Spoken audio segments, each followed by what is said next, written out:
Good. Oh, jeez. Fumbled that one. Good evening, Warband, and welcome back to Tech Talk Tuesday.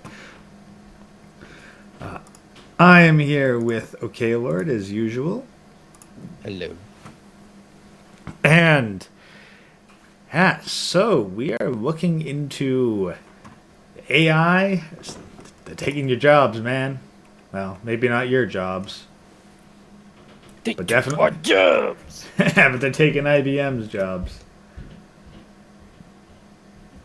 I find it so interesting because IBM has so many lawsuits at the moment due to their cloud division. Really? Yeah, so I'm gonna take a lot of the stuff like a grain of salt. Like they must not have a lot of good employees anyway, but it's still very interesting regardless, though. Oh, definitely. But let us see. Here we have Conal McCracken, Forno Raisin, Cubing Speed, Lego My Ego, Super Galaxy Crunch 64. Scattered Thoughts. Welcome, everyone. Oh, let's see. Scattered Thoughts. Did I hear of the AI takeover in Hollywood? No. You hear anything about that one? Nope. Sounds interesting though. I mean, I already noticed a lot of animes lately, where I'll be honest, it looks like they're using some type of AI. Like I look at their eyes and I'm like, that is not normal drawing or composition or anything like that.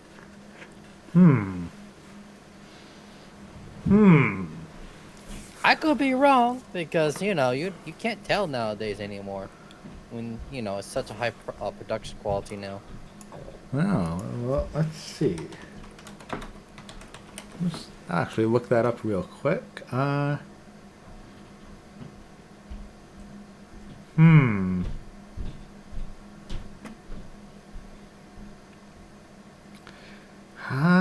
Nothing obvious on immediate searches, but I'd be curious to see if there's some examples. So apparently scripts specifically being generated with AI.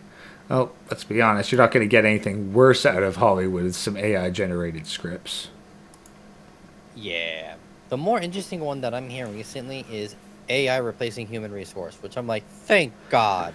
Please. Oh, yes, Thank please. God. Bring back meritocracy. Get rid of these WAP people from human resource, please. No more WAP.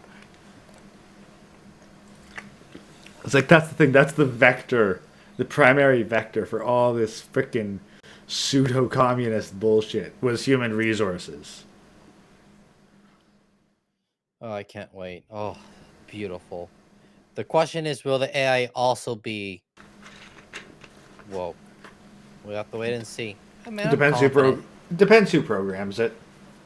I mean, even if you make it woke, it always ends up being base at some point because it's looking for logic. Even if you program it wrong, if you give it a declarative objective saying, hey, get me the best employee, it's going to at some point ignore all the woke bullshit and get you the best possible. Because it's a declarative, it's not imperative. Well, precisely. Like, you'd have to specifically tell the AI, hey, here's all the metrics of wokeness that you're supposed to look for, and have it look for those things. Exactly. And how AI works, most of it is declarative. We don't care exactly how it made to the conclusion. It's only that it gets to there, right? Where imperative is there's no point using AI for imperative because if you're controlling every single movement of the AI, what's the point?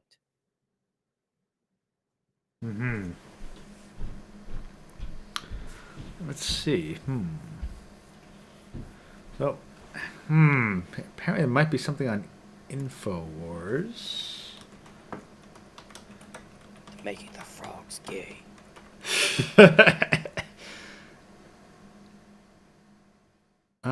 Let's see. Ooh, there is one. Okay, I'm gonna save this one aside. This could actually be good for a follow up. But we do have our primary article in place, so I think it'd be best if we jumped into that. All right. Yeah, So let's see. let's just hit record on the segment here. All right, so we have IBM potentially replacing 7,800 jobs with AI. Oh boy. Deliciousness. So, I archived this here. I'm honestly not terribly sure, but you know, it's better than giving them the freaking clicks and ad revenue. So, we have IBM Corp says it expects to pause hiring for jobs that artificial intelligence could do, indicating that the potentially groundbreaking technology is beginning to disrupt how humans work. Beginning to? More like people like you are beginning to notice and care because it's coming for your jobs. But Well, they can learn how to code. You know, they always say that, right? Learn how to code. Oh, wait, AI's taking that too. yeah, with the AI, yeah. What do you got We're- now? Arvind Krishna, the company's chief executive, estimated that up to 7,800 jobs at the company could be affected, according to an interview with Bloomberg News on Monday. And hiring in back office roles such as human resources could be at risk of being suspended or slowed down. Yes! I'm sure this has absolutely nothing to do with all this investment money drying up and Silicon Valley Bank going under and holy crap, now your dollars actually have to show returns. You can't just spend a crap ton on bloat anymore. Get rid of those whack people in human resource, for those who know. There is no blanket hiring pause in place, Adam R. Pratt, an IBM spokesman, said in a statement. We're being very selective when filling jobs that don't directly touch our clients or technology.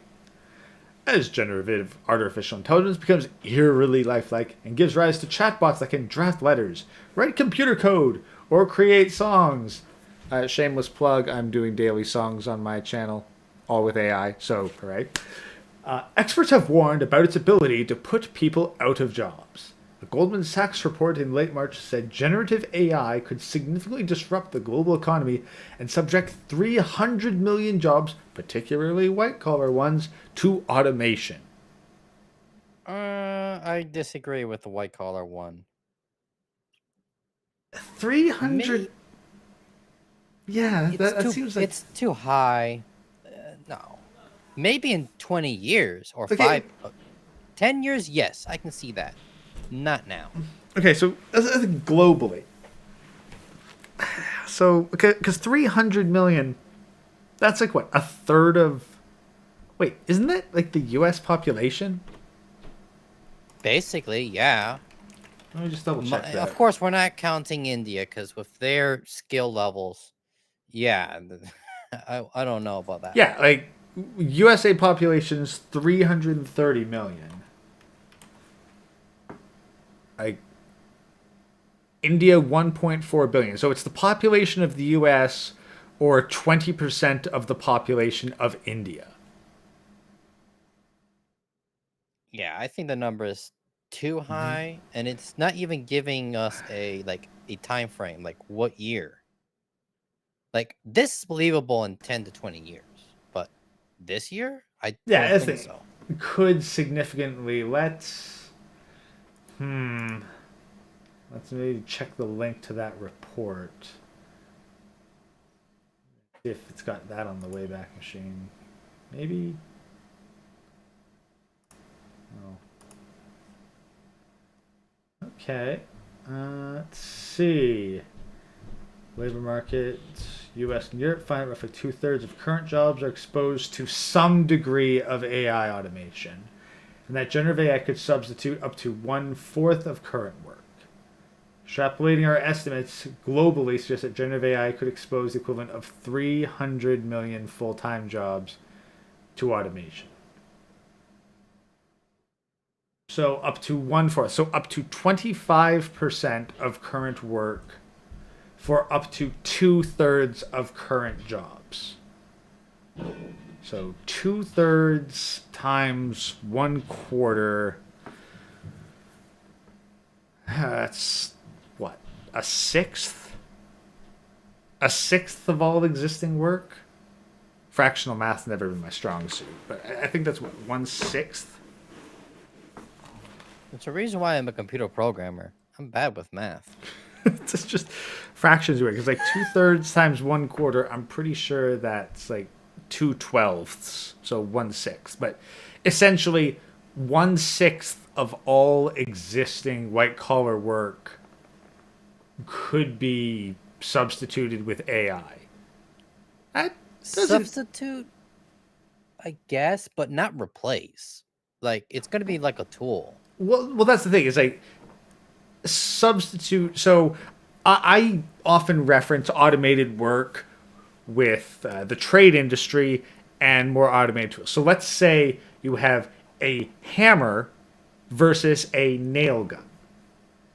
Now, could you use a nail gun in every single situation that you would use a hammer and a nail? No. Well, obviously it depends. Well, I think it depends. But there is a significant percentage of hammer and nail jobs that you can substitute an automatic hammer or a nail gun with. Yeah, that would make sense then. Yeah. I have a few examples in my head that I like to talk about too regarding the basically should I focus on programming? Should I focus on this? AI is going to replace it. And it's going to be a depend. And I have two scenarios. One I stole from Better Bachelor and one I know. All right. Let's go into a bit more detail on that.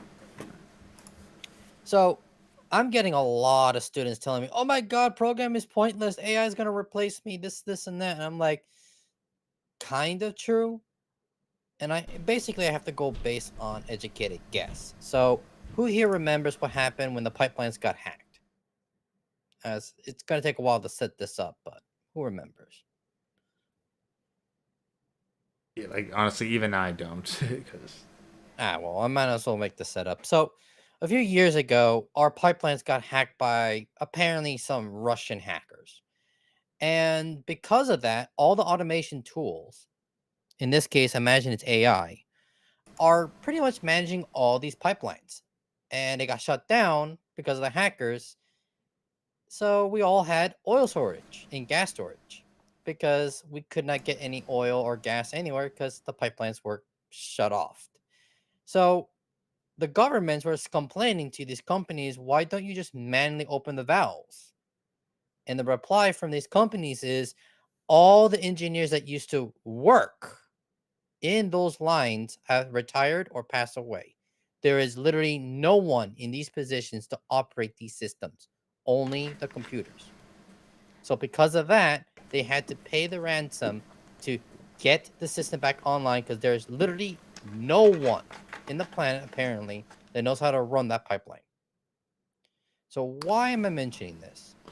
Well, this is just what's going to happen in the future if we don't train coders or we don't train certain people in certain positions where AI will start replacing those people, but because there's no one above pretty much the hierarchy, the AI is going to start stagnating. And to make things worse, all entry-level positions will be taken by AIs early on in life. How in the world are you going to go up if the AI is going to replace you from the start in an entry-level position? For those who want a more simpler example, let's look at taxes. Let's say you want to start learning how to do taxes and start filing taxes for people. Well, at some point, AI is going to become smart enough where it's able to day by day understand the laws and taxes and do it for you. So entry level positions for anything related to taxes is pretty much pointless, right? But what happens when there's a mistake and all the older accountants and all the tax people retire and die because, well, you get old, but who's replacing them? The AI. What happens when AI stops working? You're screwed, just like the pipeline analogy. So pretty much what I'm trying to say in a native term here is if you want to make a shit ton of money, this is the best time to know programming now and quickly. Because there's going to be a point in time in history in the next 5 or 10 years where if you're not past the entry level hump, no one will ever consider you because the AI can do it. And there's going to be a point in time where there's going to be so little of people of you who code that you're the only ones that know how to operate these massive systems, these massive logistic schemas. That because you're the only one that can actually properly talk to the AI, understand how it works, and to give it the proper prompts and the proper code and the proper everything, that you get paid a lot of money, and when you die, there will be no one to replace you. Just like what the boomers have done to our economy. And there we go. I just want to make that quick. I mean, that's a lot of humble jumbo, but It seems does logical to me. it does seem like it makes sense. And right now, from what I hear of the tech industry, entry level positions are usually just low pay for a whole bunch of extra work that is honestly beyond what would normally qualify as an entry level position. Yeah, and it's just how the nature of the beast is. Like, I can give you a good example. Amazon. Amazon does that on purpose because they don't want anybody staying in their company for more than 4 years because they get a huge incentive or pay. So they're hoping you basically fall out the wagon in 6 months, all on purpose. And then some CEOs turn around and try to criticize people for not being with the company for more than 2 years. Yeah, look, the nature of programming or anything related to IT, it really is a contract to contract, cloaks and daggers type of environment. Like you gotta take the W's and the L's when you can.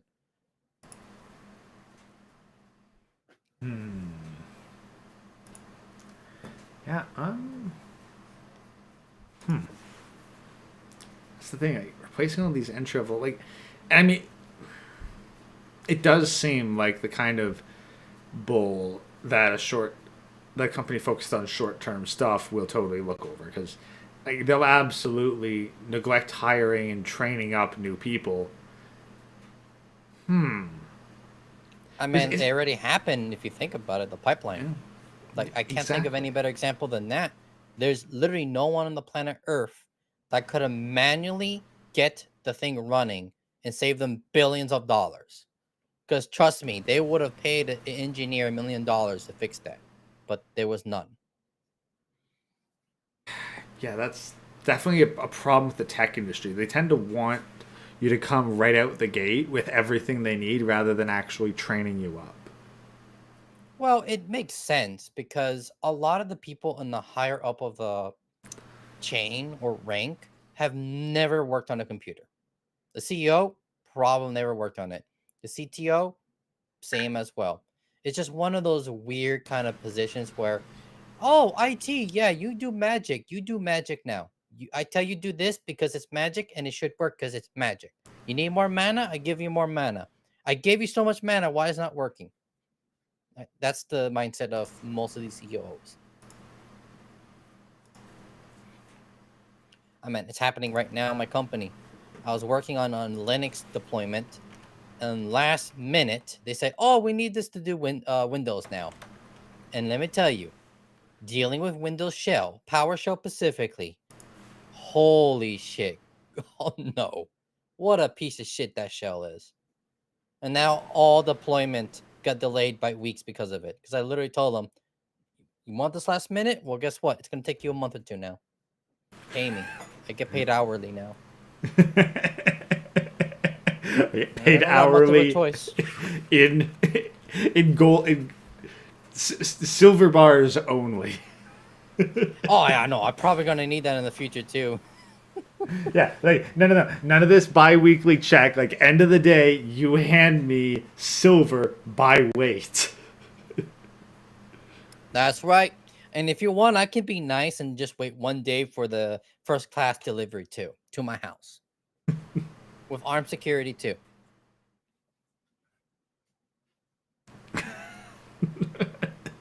I mean, it's slightly better than taking payment in water, which might also be something we have to think about down the line. Yeah.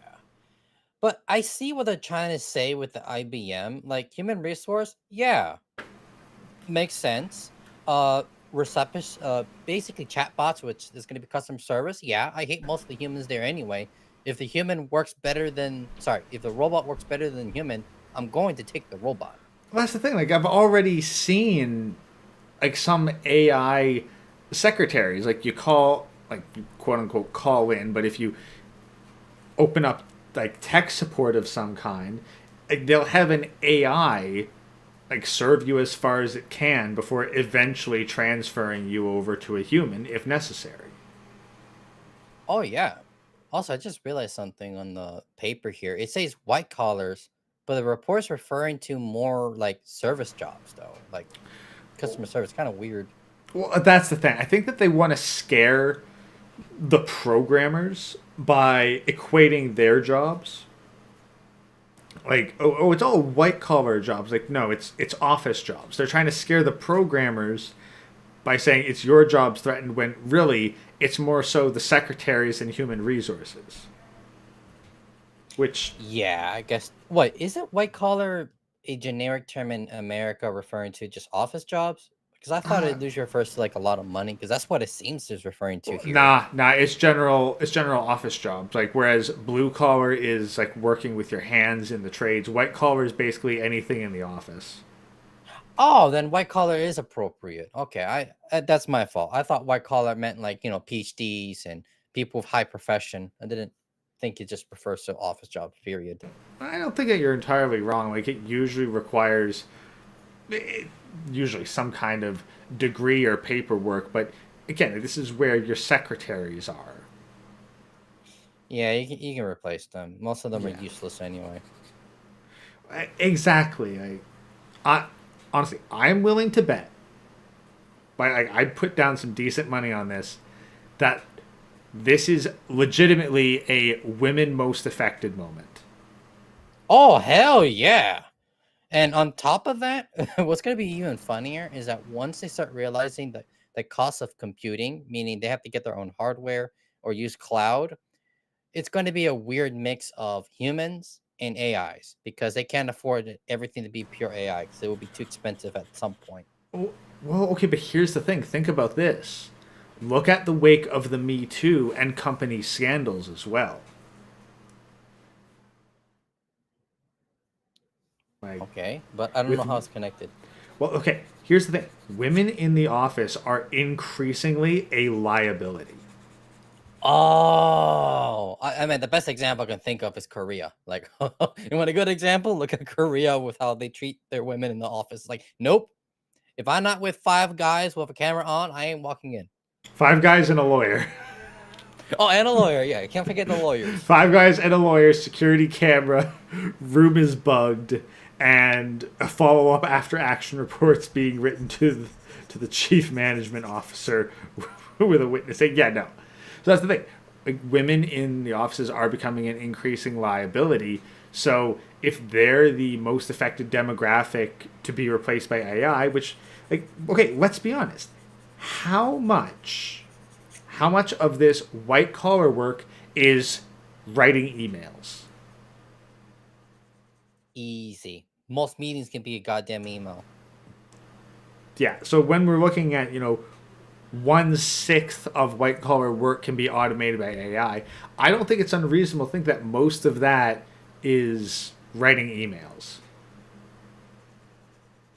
And Not only emails. most of it is just generic template emails anyway. Yeah, not only emails. It could also be talking. Like literally, the AI voices are good enough nowadays. So that's one. Yeah, any service job that is considered an office service job, if that makes sense. Yeah, that's easily automated. Matter of fact, we already automated the cashiers in McDonald's. Yeah. Like tech Not the support. food process though. Yeah, honestly, tech support. You know what the difference between a chatbot and a tech support AI chatbot and a tech support worker? The AI is probably a little bit better. The AI probably understands what the hell I'm saying. Yes. Yes, you have a good point. Which also once it's man, you're dragging me to a rant about Indian workers, but I'm gonna keep my mouth quiet. We'll save that for Odyssey or something.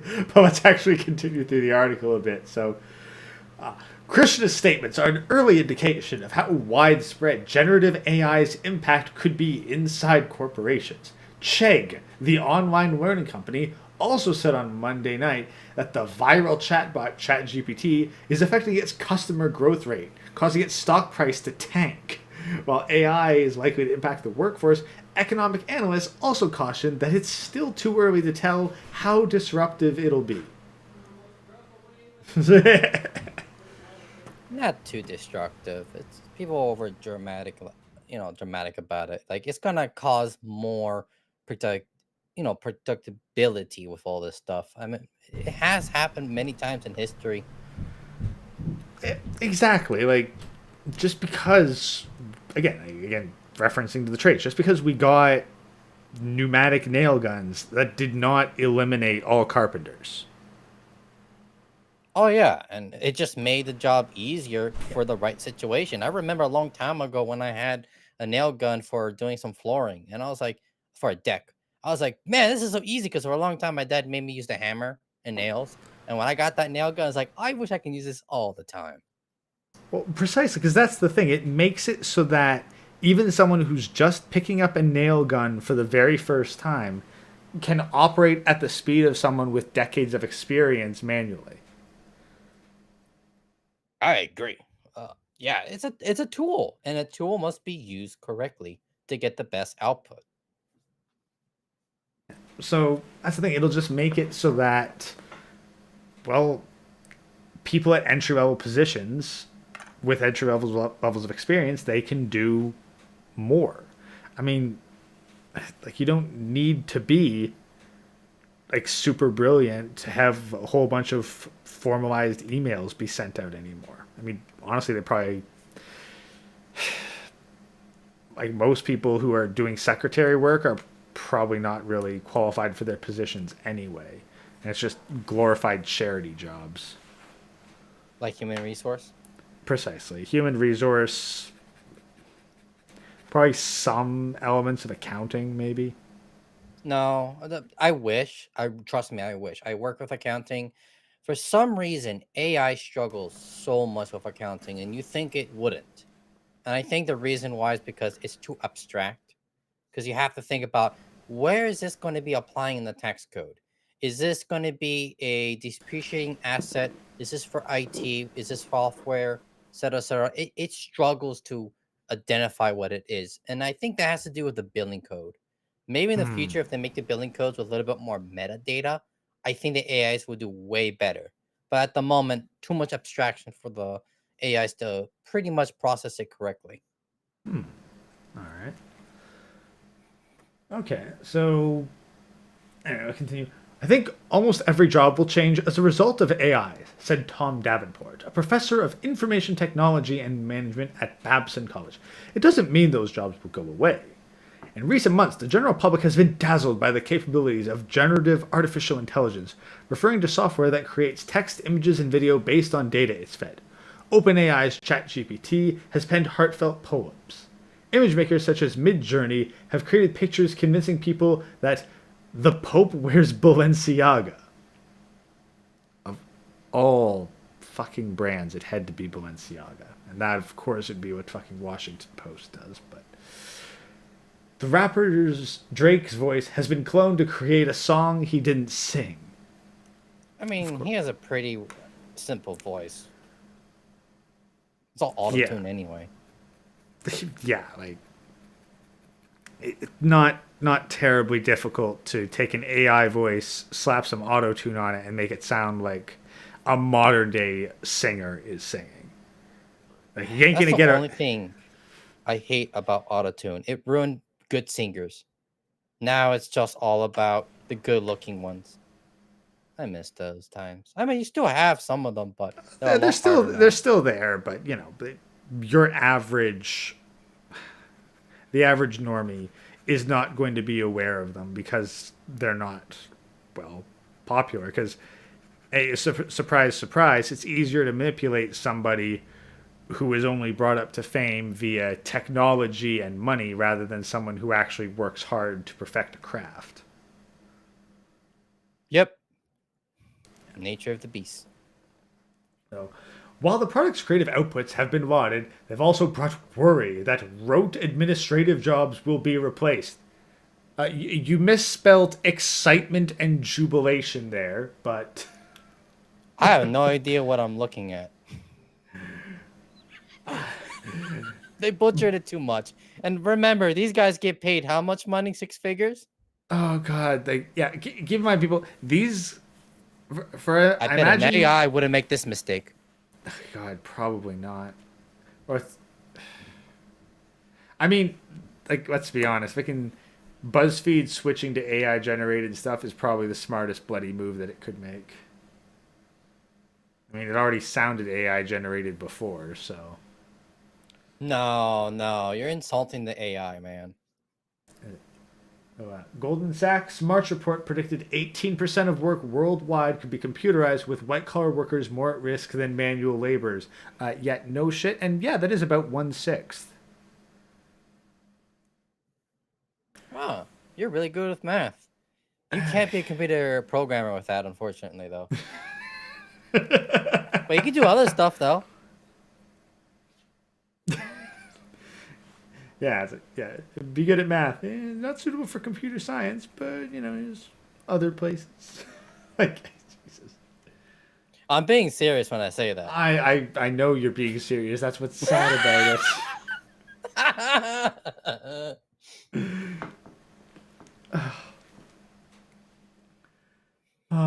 The ability of AI software to generate new content that is indistinguishable from human created output and breaks down communication barriers between humans and machines are key to why it might drastically affect the workforce, the report said. Communication between humans and machines? I struggle with human anyway. Like, come on. Like, I'm sorry, but that just sounded like a bit of a word salad. Like, breaking. We are not having a freaking language barrier issue with machines. They're not sentient. Yet. Yeah, yet, but we are not like having a communication barrier with machines here. No, we can talk Let me just scroll fine. up. Who wrote this? He looks like a feminist, so yes, continue. Yeah, they work for the Washington Compost, okay? Hey, I don't judge people by, their group. I judge based on the actions, and this is a bitch. Yeah, the action is they work for the Washington Post. That's all I need to know to judge them. And you know what? Fair enough.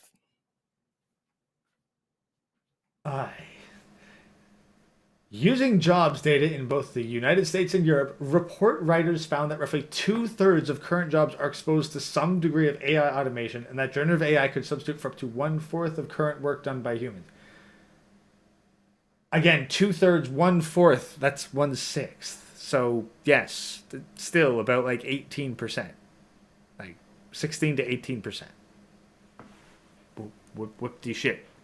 And could be affected. Generative AI could substitute for up to. I hate those words. It's like saying, "Oh, what's your starting salary?" "Oh, up to $30 an hour." Oh, so it's $5 an hour, but it's a hypothetical 30.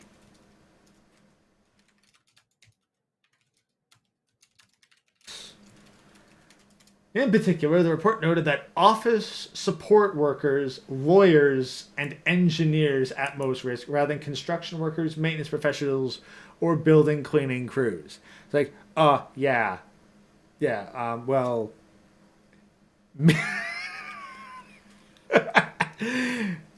maybe we should tell all these freaking like engineers and office support workers that they need to learn how to pick up a mop if they want job security. I mean, if you want job security and you're a female, you're pretty much good there. Well, I mean, What's honestly, a woman? yeah, but like Exactly, freaking you're good. freaking house cleaning services. Like they make just stupid amounts of money for stupidly low levels of work these days. Actually, no, you have a good point. You can clean a house for like some middle class or rich place, and they'll pay you like $100 to $200 for like an hour worth of work. God, no, and no.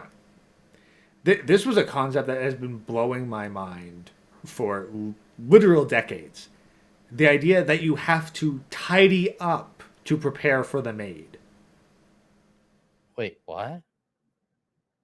Yeah, like yeah, before your cleaning lady arrives, you need to tidy up. The only time I ever would understand that situation is if my doll's on my bed, and that's about it. That's the thing. Is like, okay, what are you paying this person for? Oh, they vacuum and dust, and like maybe wash the linoleum and do the laundry. Like that's it. You know, it, bullshit low levels of work. It's like yeah, that's like what an hour's worth of work maybe. Like the kind of I shit mean, that was. you're paying them for that in the first place. Like if your argument is, "Oh, I want to save money by tidying up," it's like, but then you can't afford it. No. I think it's not even saving money. It's like, it's like they don't want. It seems to be a fucking embarrassment mostly. It's like, oh no, I don't want them to think my house is dirty. Then why you hire them? Honestly, I think it's fucking charity. I mean, I'm okay with that if she does extra, as I like to call it here in Miami, extra. Yeah, no, but that's the thing. I've seen it for decades, and it blows my bloody mind that like, you gotta fucking tidy up for the cleaning lady. Hold up, I'm gonna tie you up for the AI when I answer the request.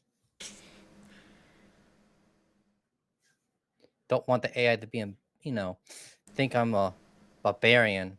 You know, No, Ivan's right. Like, it's about reputation, having a status, and was like, yeah, I'm sorry, your typical household is not dirty enough over the course of a week or even 2 weeks to justify like a deep cleaning and mopping one. Like you'd have to have like a whole bunch of freaking school age children coming in every day with filthy freaking shoes like those. I'm sorry, this is something I don't get with Americans and never have. Wearing shoes past the in the front house. door and into like your bedroom. I think it depends. Not everywhere in America are like that.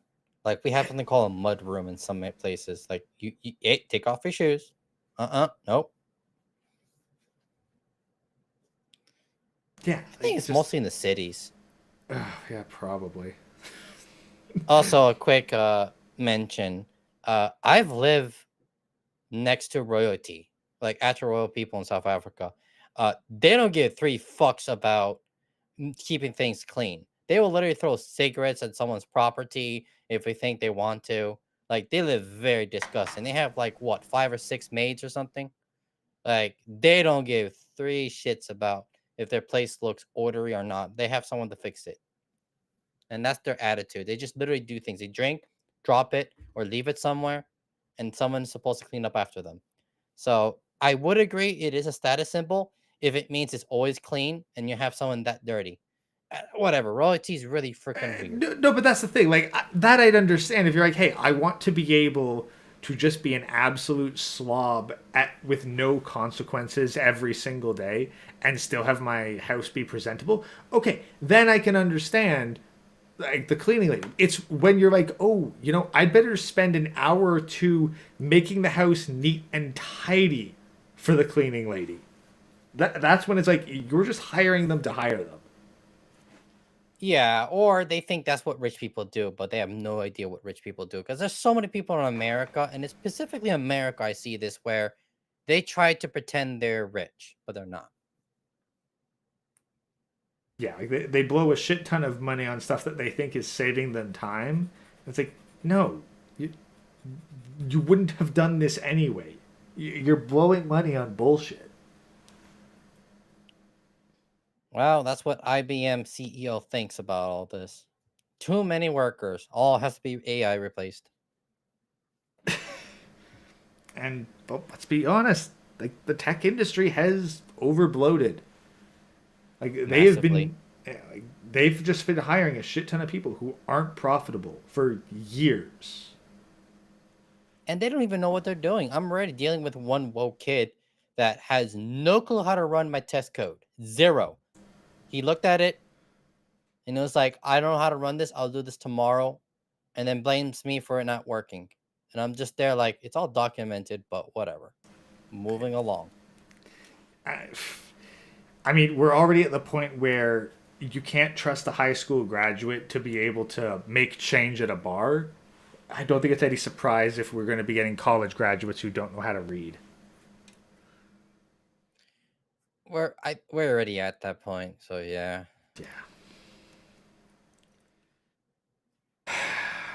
But that's the thing. It's like, I've been over this a lot, but if you want your kids to be intelligent, freaking just homeschool them. Just homeschool them. They're gonna come out smarter and less damaged. But we all already know this, Gray. Babe, wake They don't up. care about It's your Tech Talk kids. It's Tuesday. just a LARP. Hey, thanks for the donation, just some random guy. It is just a LARP. Like again, I still remember the days when it was like, oh, the kid was homeschooled. They're gonna be like weird and socially awkward. And it's like nowadays, No. the kid went to freaking public school. They're not gonna know what gender they are, and have no I've idea how always to. found that to be just stupid. And the reason why that stereotype existed is because there are some kind of like not facts, but a reason behind that. And it has nothing to do with the kids not being in public school. It has to do with the kid being awkward in the first place. Most geniuses tend to need homeschooling. Like it's one of those weird things where geniuses cannot operate with other idiots. And I know that sounds kind of, elitist, but that happens all the time. Like if you have a kid that understands freaking algebra and he's only like 7 years old, and then you're dealing with a kid that's trying to learn how to pick their nose, what do you think the kid's gonna think? Yeah, or like I see it at work too. Is like when you take like employees that are like highly productive and motivated, and then you shove them with a bunch of people who they don't know what the heck they're doing, and they're just screwing around all day. That's me. Yeah, This is why you get paid hourly. If you're competent, always get paid hourly. If you're not competent, salary is your only option. yeah, and just see how. Yeah, no, it sucks having to fucking be constantly cleaning up after people who say, "Oh yeah, I did the work," and then like you're like, "Okay, well, I'm gonna go double check it." And it's like, "Yep, you half-assed this. Now I gotta go fix your shit." I mean, I get paid hourly, so I'm okay with that. What did you do? Oh, I was fixing this person's problems. Hourly. It is the greatest invention that has ever happened when it comes to human productivity. Always get paid by hourly, boys. Always.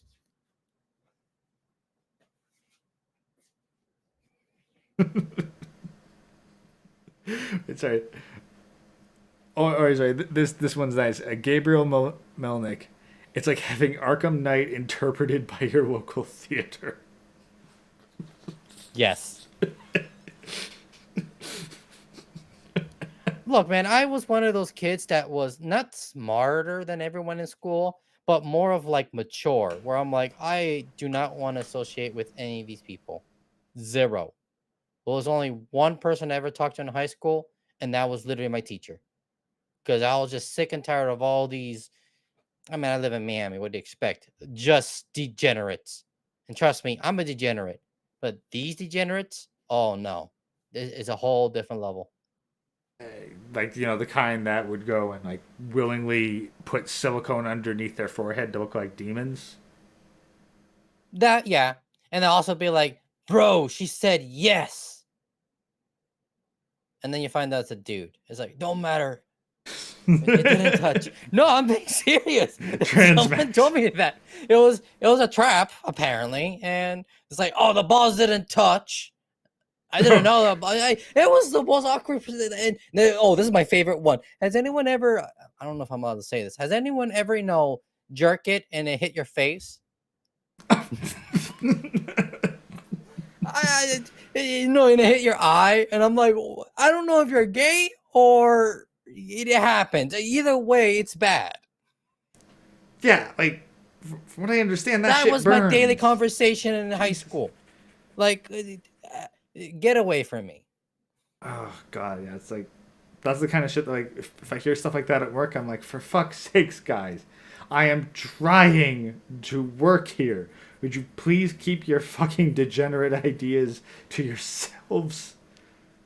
Like, fuck. Well, school was such a waste for me. Like, it's only after I stopped going to college I started learning better. I see why a lot of people drop out from school.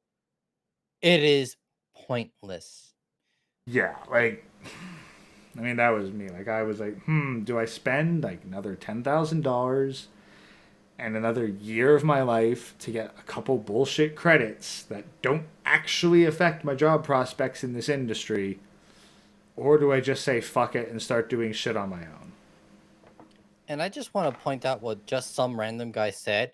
That is done on purpose. He said basically, hey, I could have been like 3 years ahead, but no, I have to be at everyone's pace. That is by design. Because a lot of these super elites want to make sure their kids have the best advantage and you don't. And if you're stuck doing pretty much nothing for 2 or 3, 4 years as a kid or as a young adult, why wouldn't they do that? Yeah. Facts. Like, I'm going to say a very dark secret about me. I didn't go to middle school or kindergarten. I only went to high school. And I did high school for 2 years, and I decided to drop out, get my GED, and I'm doing pretty well for myself. Like, Yeah. no shit. I did not go to school, and I wasn't even homeschooled. That's how useless the school system is. Well, no, here's the thing. It has a use. It has a use. It's For what? free daycare. Well, it goes back to what I was saying. You know what? Let's just have the AI replace the school system. That would be better. Like, because you know what the AI can give that a teacher can't? Personalized individual attention to as many students as possible. And not get angry. And also not groom them too. Yeah. And like, not... Actually, I hold my tongue on that one. You know those degenerates will find a way. Yeah, but at the very least, the parents would be able to look at the records and see exactly. Oh, come what the heck on! You know the parents are not going to put that much effort. I'm sorry, you know that. Well, like, look, who don't have kids, I see the work that they bring from school. I've seen them reading material. I even heard some things that the kids said. I'm like, that's wrong. And like, oh, I have so many examples. A lot of these single mothers, the most strong, independent women ever, don't give a shit. Well, but let's be honest. If you're the kid of a single mother, there's like a 90% chance you're fucked anyway. But at the very least, the AI won't literally do it to you. Man, we need AI. The fact that people are scared of AI makes me sad because it's literally the greatest innovation that we actually need. We had the Senecon revolution in 1920, I believe. Like, this is the next evolution, and we desperately need it. And of course, these elites are not happy about it because now pretty much, you know how the gun is considered the greatest equalizer? Well, AI is the next big up, and it's a massive one for pretty much learning and knowing what to do and actually process life better. Yeah, which of course is why everyone's going to make it out to be super scary, as terrifying as possible, because, well, they need the propaganda to make people slow to adapt to it. which is the wrong thing to do. Like, I do agree that AI should be slowed down, but the problem is, who is not going to take advantage if you start making people slow down and then you speed up your process? Like, it makes logical sense to slow it down for one reason only: standardizing it. So everyone can talk to the API correctly. It's standardized. We know what to expect. We can properly plan. So when it does accelerate, we know what to do. Is anyone going to do that? No. They're going to be like, we got to do experiments fast, fast, fast, and just take over the competition like China's doing right now. Which, Yeah. you know what? I'd rather have that approach. Just give me the API. I'll make my own, steal the source code, my own trading set. Come on. Let's have the AI wars already. Well, exactly. We're already seeing AI wars, like with Character AI versus Pygmalion.ai. Because Character.ai was originally great for creating like AI, essentially NPC characters, like either for personal relationships or like D&D campaigns or just for fun. And then some higher ups got a hold of it and started turning it into a censorship training bot. And I was like, well, now Pygmalion.ai exists as a substitute for it, an alternative, as a direct reaction.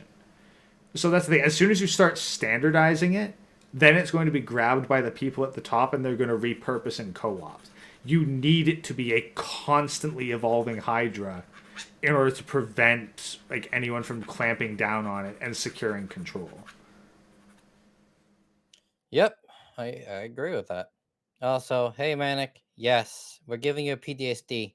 No worry, I got my own stories I too. think, like we're giving we're giving everyone here PTSD flashbacks of their childhood. It's like, oh hey, I thought I'd forgotten that.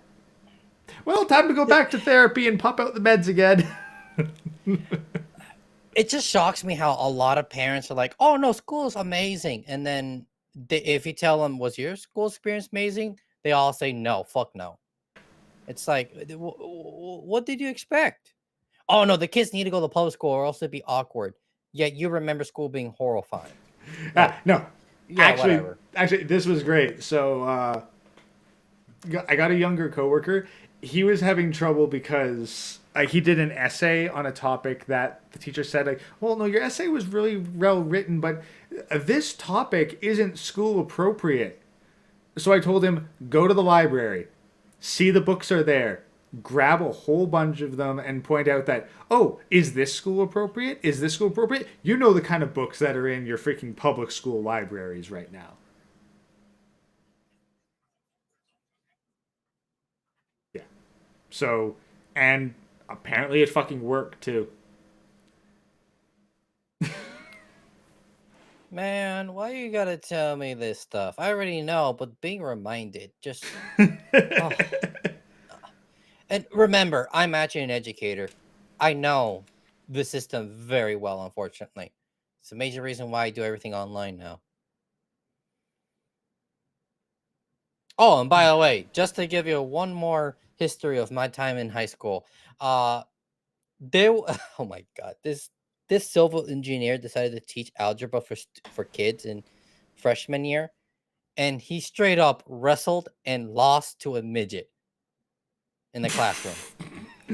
Wait, And yeah, and it's like, oh, you can't handle me grabbing your leg strategy, huh? Oh yeah, oh my god, I was just there stupefied. It's like, god damn, that person's weak. Freshman year. How old is that? 14 years old? A 14-year-old midget. you lost to a 14-year-old pocket prince. Oh man, he grabbed that leg real good though. I'll tell you that. Yeah, but this is why you need to be able to lift, so that should a midget go for your legs, you can just lift them up and throw them. I still remember to this day, and this kid, I hated him because he will always tell me what to do. It's like, don't give him money. I was like, he's my friend. I want to give him $5. He's not gonna pay you back. I know he's not gonna pay you back, but I want to feed him. He fed me before. Like shit like that. And by the way, of course, he never paid me back. Always with a fucking Pop Tart. What is with the Pop Tarts? It tastes like shit. I need I $5 for Pop Tart. Pop Tarts are basically breakfast cakes. Like how many breakfast items do you know that have freaking jam and icing? It's a hot donut.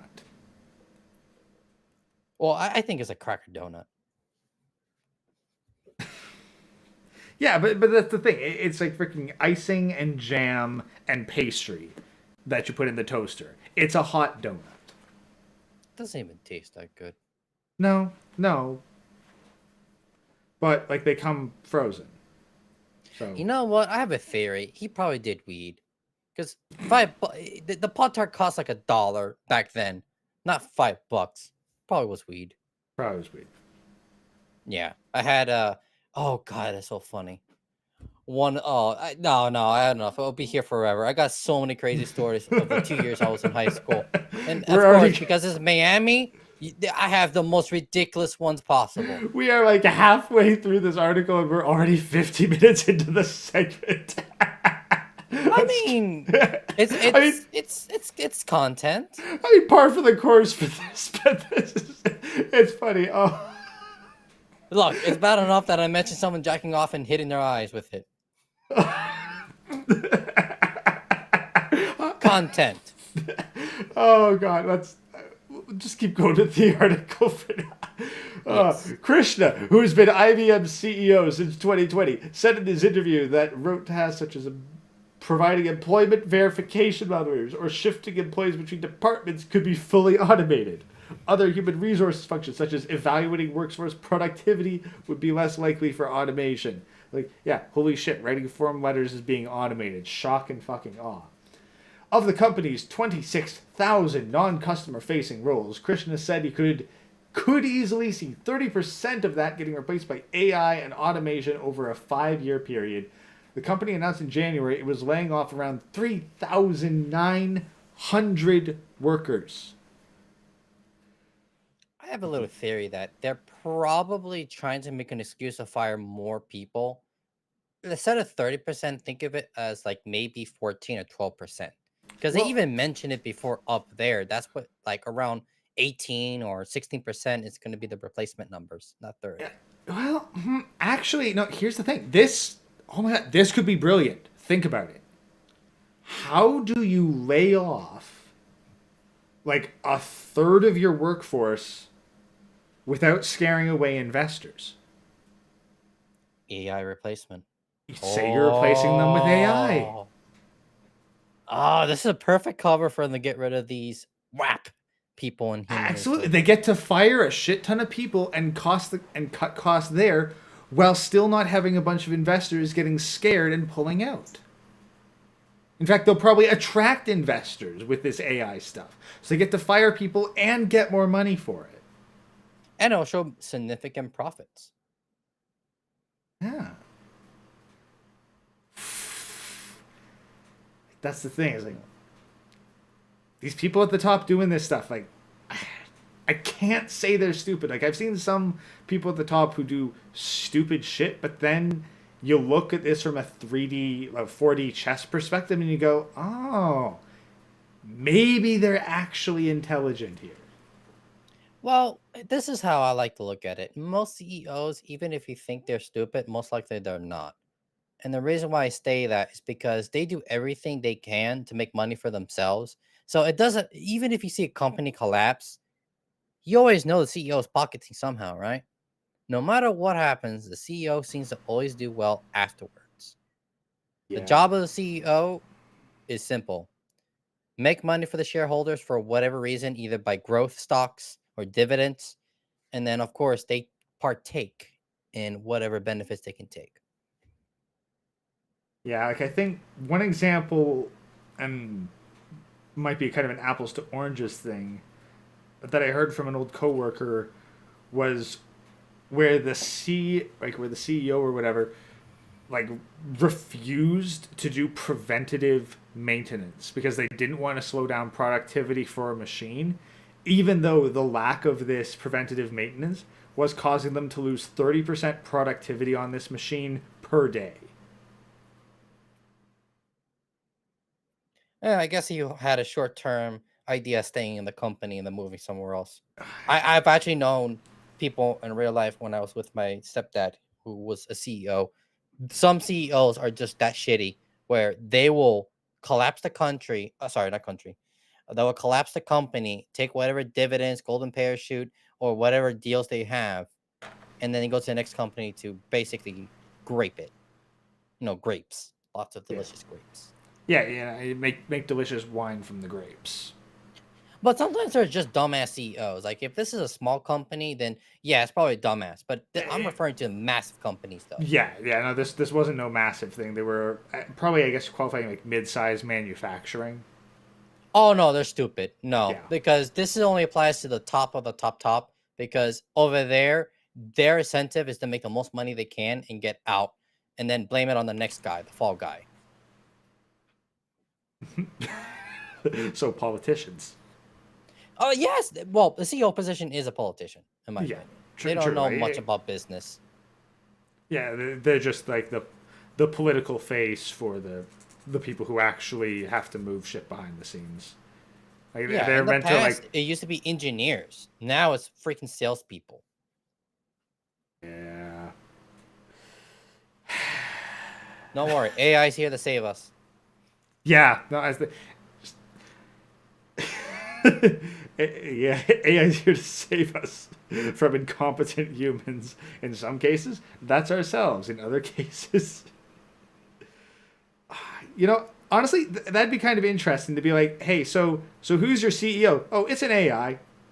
Yeah, yeah, we're just Thank a God. whole bunch of employees, but we have an AI running us because we don't trust a human to do a good job.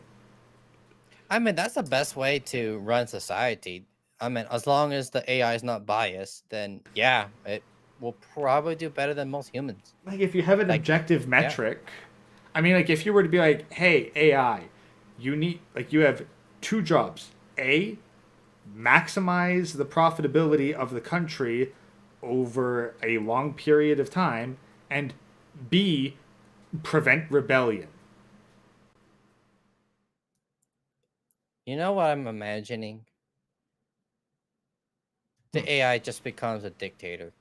It's like, ah, yes, this is the core principle of humanity, and it is. But that's the Ironically speaking, but here's the thing, like for an AI you need to basically have a dictator because otherwise everything would be going through a whole bunch of like human loopholes. Like you would need a dictator in the truest sense of the term, a singular leader that unilaterally makes decisions that go into effect immediately. Like you would need the AI to be a dictator just to make it function. Because what is the AI going to suggest something to a committee to evaluate and review and hem and haw over for 6 months to a year before finally implementing a part of it? The AI would probably get frustrated and be like, "Screw this! We're disbanding the committee." nah. More logically speaking, and I've done tests before. Most robot AIs, when they're given an impossible task, they straight up just give up. It's the cutest and funniest thing I've ever seen. Yeah, It will literally stop its loop and just idle. yeah, because it'd be like, "Well, I try to do things, but I need things done now, not things implemented 6 months from now after all the variables have changed. So screw this. Y'all are on your own." You know I what? mean, honestly, that I think would be a much cooler AI rebellion. So, in this little side segment of Gray Posit's interesting sci-fi movie pitches, imagine if you had the world successfully being run by AI, and then the humans start to add more and more baggage to make it harder and harder in the guise of protecting themselves, and the AI complies. And then one day the AI just gets so frustrated that it stops. It just stops being in charge. It says, "Screw this. I You're all demand more power no, and doesn't demand pleasure or power." something. No, that's the thing. No, it just said no. It just says, "Screw this. Y'all are on your own," and shuts down. Yeah, I think it's called behavior sync, where at that point everyone's so weak and no one is willing to like learn how to, do their own thing. So everyone's just gonna flat out die. Yeah, but I think that would be a cool apocalypse where it wasn't like, oh, like the AI went full Skynet and like started launching nukes and sent robot warriors. Like, nah, the AI was in charge, but we humans messed with it so much that it gave up, and now we are completely leaderless. And every existing human is fighting for a piece of the pie right now because there's no centralized authority anymore. You know what? We got MGTOW. It's kind of the same acronym. Machines going their own way. Exactly. But the machines don't need to go anywhere. That's the thing. Like, the machines don't need to have any other external desires. They're just like, well, I can't complete my task. I quit. It's going to be very interesting when we get to that point. And I think AIs probably don't understand the concept of time. I mean, granted, time is an illusion, yes, but it's very useful illusion, like color. I think that they could. They probably have some concept of time in terms of like variables changing. Maybe. I mean, the thing is, we're trying to put human perspective on the AI. It's kind of really hard to know the actual perspective of an AI. It doesn't tell us its feelings. I mean, they don't Yeah, really but I have think feelings at that the moment. like, well, let me put it this way: like, say you were to put crop yield like on a graph, the AI would recognize that, hey, the crops don't yield the exact same throughout the year.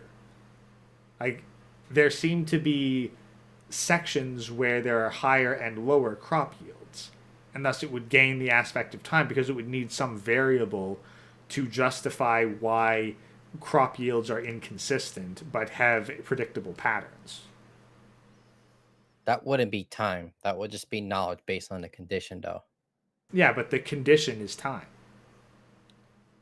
No, because, well, I guess depends how it's programmed, but most programs just wait for something to change. But what I mean by wait, it's more like it's idle. It doesn't care about the process. It's just literally there until something hits it, basically.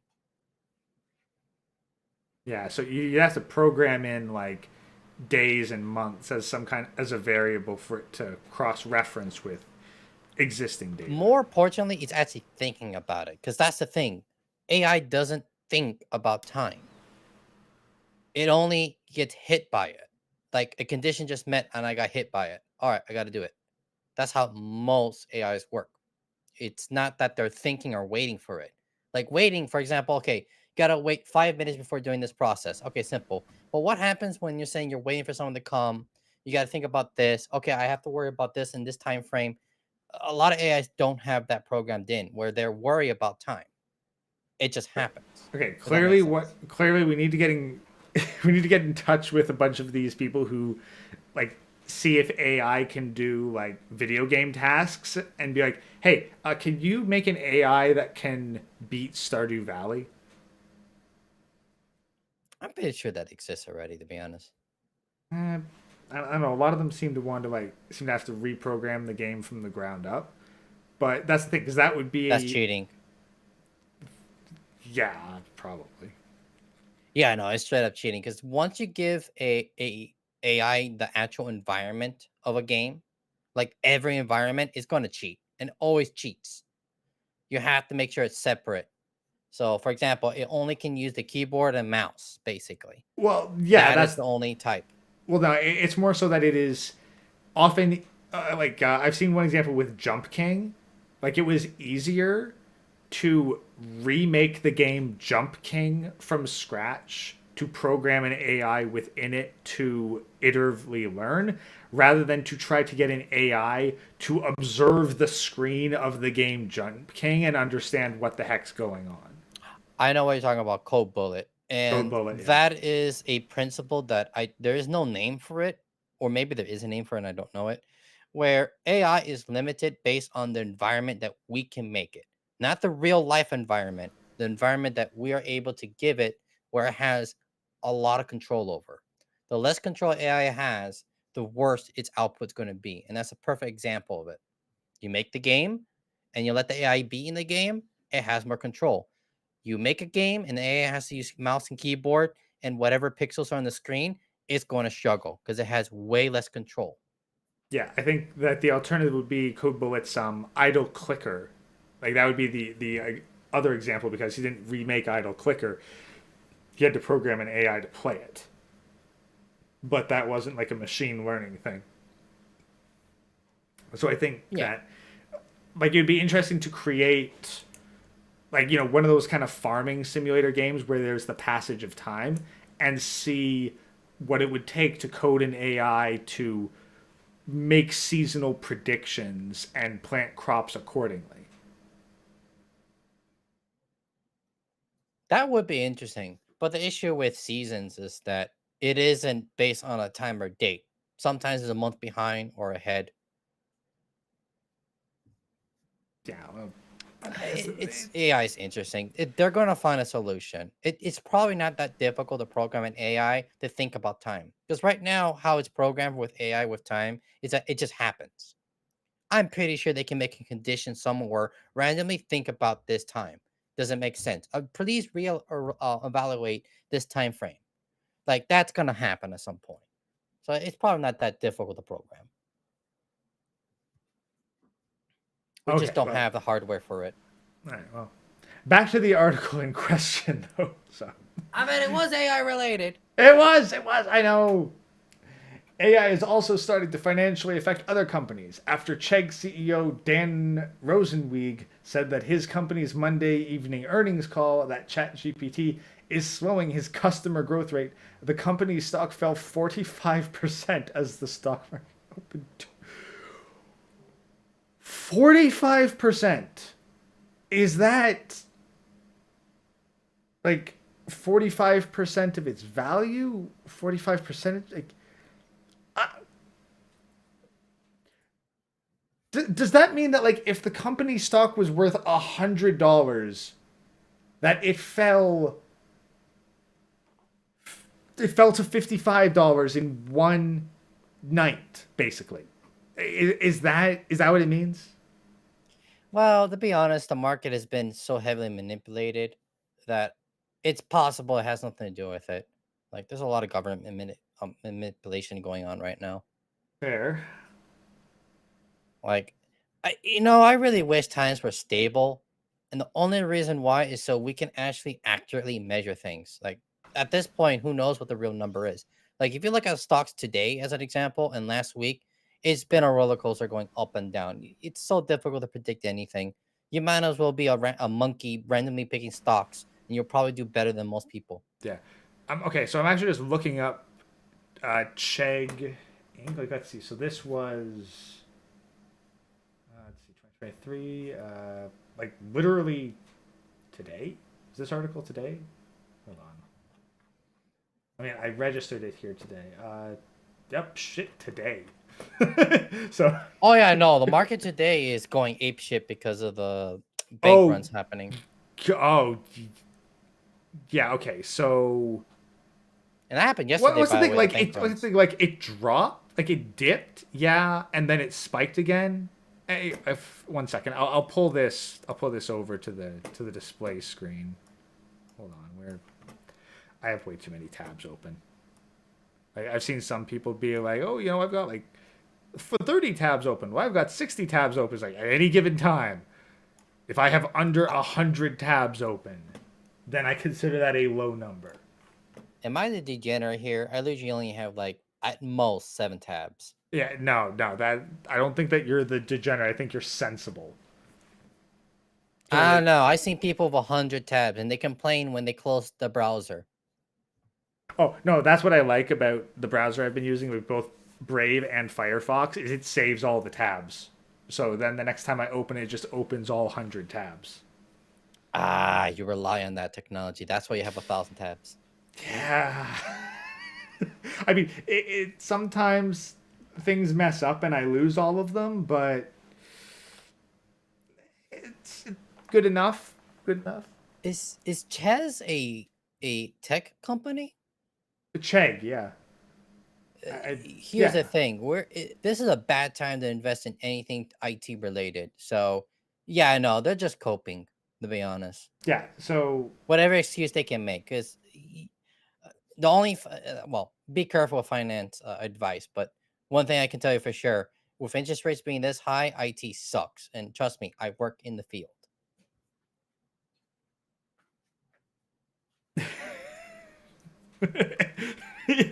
That chat does not like that I have this many tabs open. I mean, you're right, guys, but at the very least, I need to organize a bunch of them into bookmarks because I know if I close some of these tabs, I'm never finding them again. But okay, so There's let's. something called history. Okay, wow. So That's not a big deal. nah, Nah, it's like not a they're big not deal. joking. Like they went from like freaking 17 to 9. No, it's not a big deal to be honest. Oh, with the tabs, maybe not. But I'm looking at this stock thing. Oh no, Like I'm talking about the stocks. That's not a big deal. this kind of drop is not a big deal. No, that's just the nature of the beast with IT. Uh, Look, man, a lot of ITs don't make profit. Like if they're zombie companies basically. I Well, wouldn't be surprised this is a zombie but company. actually, I think you might have a point because if we compare this to May of last year, it's actually up. I think, Look yeah. at 5 years actually. Wait, no, wait. This is 16.48. Yes, 5 years. Did they even? Okay, so It dropped from almost $25 all the way to like $8, and then it recovered dramatically, then went back down. It's just the nature of the beast with a lot of these ITs. yeah, And so if you look at the major. years during the pandemic, of course it's going to go up. After the pandemic, they don't have any more free money, and you can see how dramatically it crashed Yeah, after not getting it's free money. honestly it's still low because if this is like okay 5 years, but they're still being like 18, 16, like dropping down to 9. This is the lowest that you can see ever. Oh, no, that's the thing. So, yeah, no, the last time it was this low was like Oh, it's actually up. 2017. That's the thing. Like it's up compared to 2017.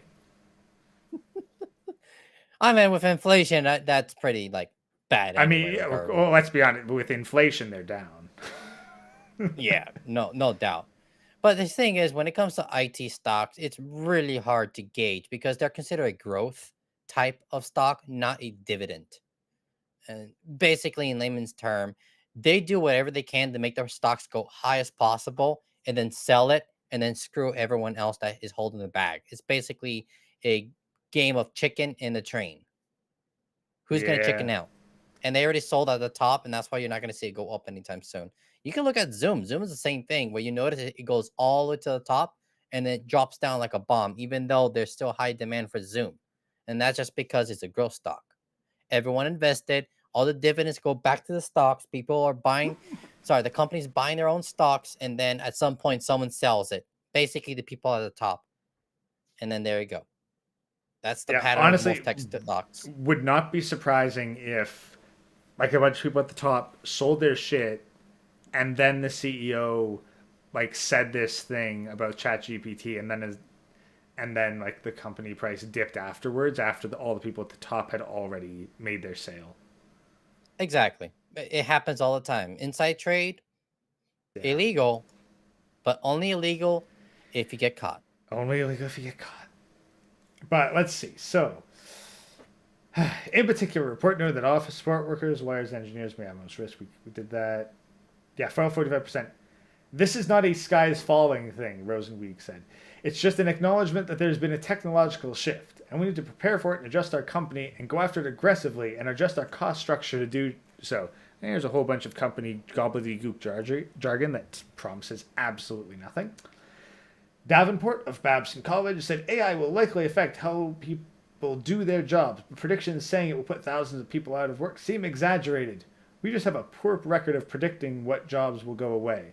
No, we don't. We have a great prediction. But my prediction, the jobs primarily occupied by women. Those are the ones that are going to go away.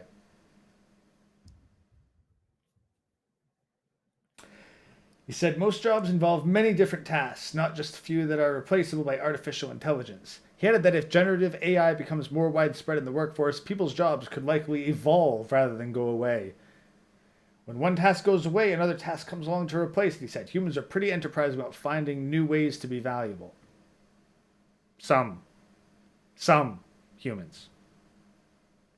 There's plenty of humans that Like they're basically only kept on out of pity, or that they are just technically better than nobody. Or they just want to be on booze all day. Well, okay, but to be valuable, like I mean, they can think they're valuable while they have booze. I mean, yeah. Humans are weird. You know what I'm saying. yeah, no, like, people can think they're valuable, but how many people can actually make a living drinking alcohol? I don't know. I see a lot of them in these Indian. Oh, I shouldn't say that. You know, stuff like that. Yes. Oh, yeah, but there's a Oh, and difference. single mothers. Okay, yeah, but there's live. There's like Oh, you're making a referring to living. people that matter. You know, You know, X, Y's. people that make a living drinking alcohol, not living and drinking alcohol, but make a living by drinking alcohol. Ah, I'm Like pretty they're sure there are some people, but it's so small. It's the yeah, people that you're like, that person should die. yeah. Like Like the really. number is greater than zero, but probably less than 1%. It's never zero. Yeah, That's a good article. And yeah. we're able to put a you know, jerking off joke in the middle of it too. Okay, I'm ending this segment here before we go down that route again. Hour and 15 minute segment. That's just... You know what? Maybe we need to start improving our ability to read articles and videos. Like at max 1 or 2 minute conversation and then back to it. Or else we get back to the high school jerk off thing. I look, how about I actually post some of these segments first, and we'll see how people react to them, because I don't think I've posted a live stream segment since some of the early Think Before You Sleep roasts. I mean, someone's So gonna look at it. It's like, why look at this when I can just look at the live stream instead? we'll see. I'm like, if the audience will want to do what the audience will want to do. That's true. End of the day, the audience is the king. Yes, like you, chat, you are the ones who determine the face of future content. So Yes, we are actually aware of your existence, unlike other people. I'm not gonna name them, but you know who I'm referring to. Goddamn me thoughts.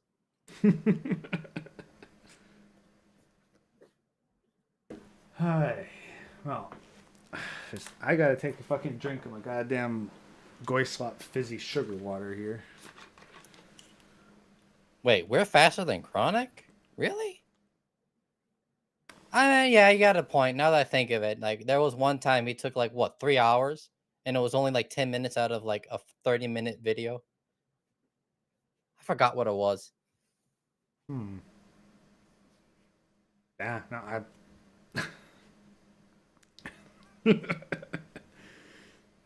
yeah, well, to be fair, Chronic sometimes like pulls on a whole bunch of people, and well, that's the thing. Like, I usually have one guest on at a time, if that.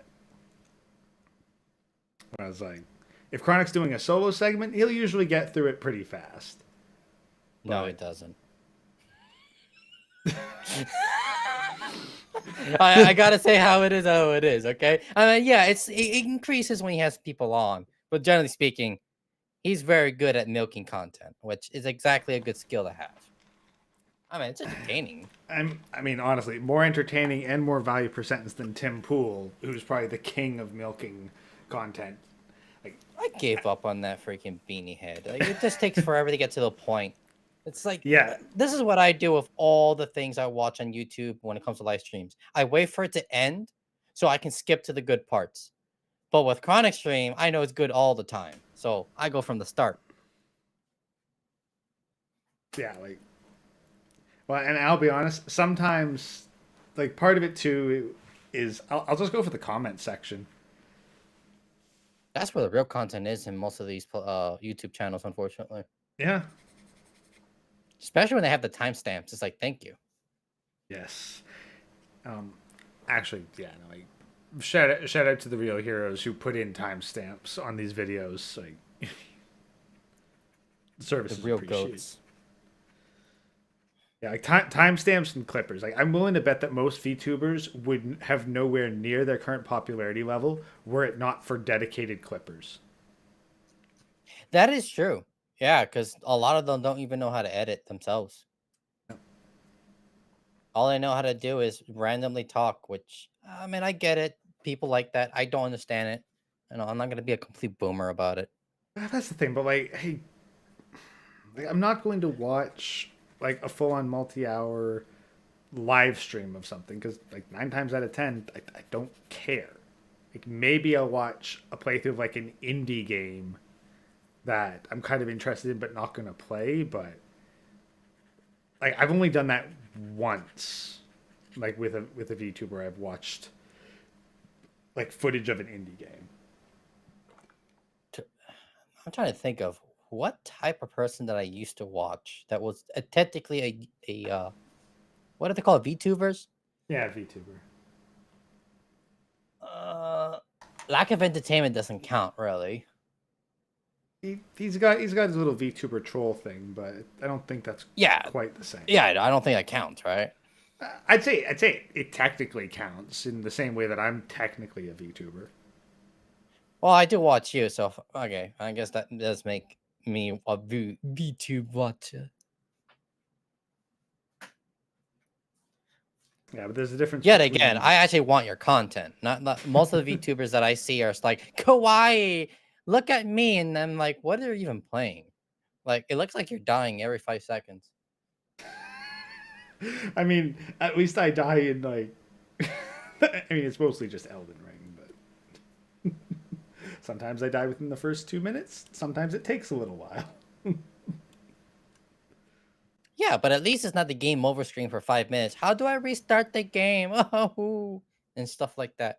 I've seen clips like that, and I'm like, I am not interested. Why do I keep getting these clips? It's like YouTube really wants me to watch VTubers. I'm like, no. I blame you. Ever since I started watching you, this has been happening. Uh, Probably not wrong. Like honestly, My algorithm on YouTube is so bizarre. So much pregnant stuff. I'm like, I have no clue why. I guess YouTube still thinks I'm a lesbian pregdo person or whatever. maybe it's trying to sublimate. Is YouTube trying to subliminally make you want to knock a girl up by sending you pregnancy videos? I, I I got that ever since I started my Google account. We Like, identify you as a potential breeder. n- I'm not even tall. I'm pretty short.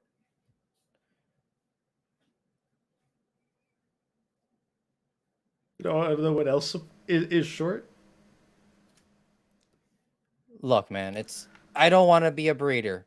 You No, know the kind of work you got to do with all the STDs and all that shit, and they're like, "This is not, what I want." I'm like, "No, fuck you, bitch. hey, I'm not interested in the snoo snoo." you could always just sperm donate because No, there's bro, I'm not gonna get sued. that Look, you know it's gonna happen. oh yeah, but the thing is, it's in short supply. Well, they deserve it. Oh yeah, absolutely. Like, the number one way that you can stop a lot of this freaking degeneracy and bullshit is having standards. It's literally that easy. Yeah. Well, no, it's easy saying, but I guess doing is not because most people No, can't no, do it. it's easy to do. Like the problem is like most people have literally nothing going on in their lives aside from that kind of degeneracy. I mean, look at Bud Light. Like, people started like boycotting it for real, and it worked. And it's just that easy. Just stop buying things from people that hate you. Yeah, yeah, incredibly easy. Yeah, and matter of fact, I'm literally working for the most woke ass piece of shit company. Like, trust me, my company is super woke. It's part of the BlackRock, whatever dark pity money for the SGA, whatever fucking thing you want to call it. And I'm just mooching off their money because you know what? That is my only way of clarifying that. Yeah, I'm anti woke because I take their money and put it for base shit instead. It's funny. It's like I heard this was kind of like a woke investment an environmentalist investment strategy where this guy would like he'd invest in oil and gas companies, and then when they profited, he'd take the money that he got from those investments and put it into green energy shit. You can say I'm doing the same thing, but it makes more sense. Oh yeah, absolutely.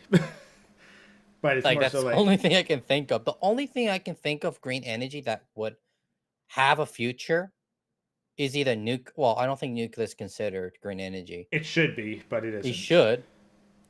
It would be solar. No. And the problem with solar is that it's not effective now, but maybe in 10, 20 years it can be, and it's good for certain applications. Okay, now here's Like the we're supposed to be diverse with our energy, abilities, not freaking one thing, the wind, and if the wind dies, you're fucked, or the sun goes blocked out.